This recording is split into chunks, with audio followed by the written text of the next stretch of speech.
प्रभु यीशु एक फरीसी के घर में खाने पे बुलाए गए थे, खाना खा रहे थे, बैठे हुए थे। इतने में एक बदनाम औरत शहर की, जिसे लोग पापिन कहते थे, आ गई और वो पीछे खड़े होकर उसने एक शब्द भी नहीं कहा, रोती रही, आंसू गिराती रही उसके पाँव पर, अपने सिर के बालों से पोंछती रही और उसने इत्र भी लगा दिया उसके पाँव पर। जो फरीसी था उसको शक ये हुआ कि शायद प्रभु यीशु इसको जानते नहीं हैं और ये तो पापिन स्त्री है, शहर की बदनाम औरत है और प्रभु यीशु अपने पाँव को छूने दे रहे हैं इसके द्वारा। प्रभु यीशु कहते हैं कि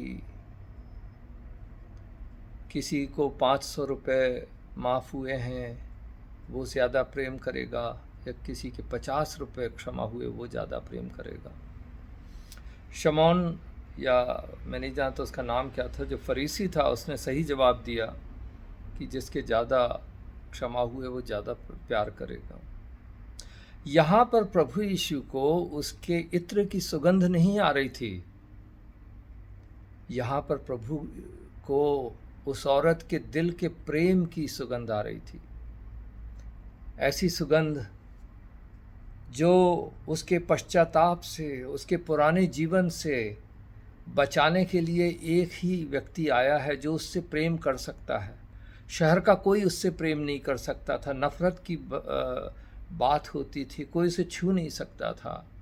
लेकिन यहाँ प्रभु यीशु गुनहगारों को बचाने, वेश्याओं को बचाने, प्रॉस्टिट्यूट्स को बचाने, ऐसे लोगों को बचाने जो दरकिनार कर दिए जाते हैं, जो दीवार के उस पार रहते हैं, उन्हें बचाने के लिए प्रभु यीशु आए। उसे मालूम पड़ गया था कि एक है जो उससे मोहब्बत कर सकता है और वो जाती है, उसके पाँव पर सब कुछ लगा देती है।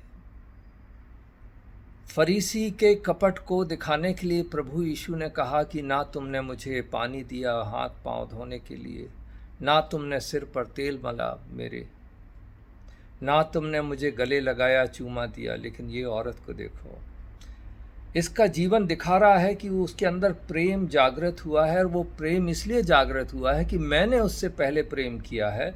उसने मेरे प्रेम को पहचाना है कि मैं गिरे हुए, डूबते हुए, कंगालों, कुचले हुओं, बंधकों, पापियों को बचाने के लिए मैं आया हूँ।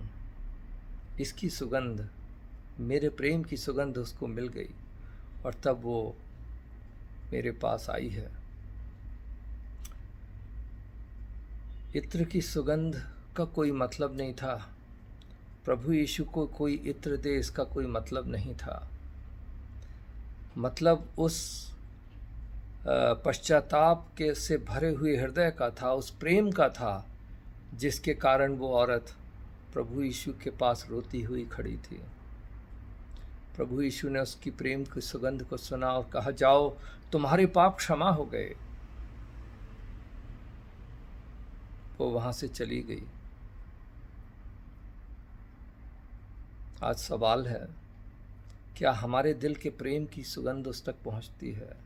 क्या हमने उसके प्रेम को देखकर पश्चाताप किया है?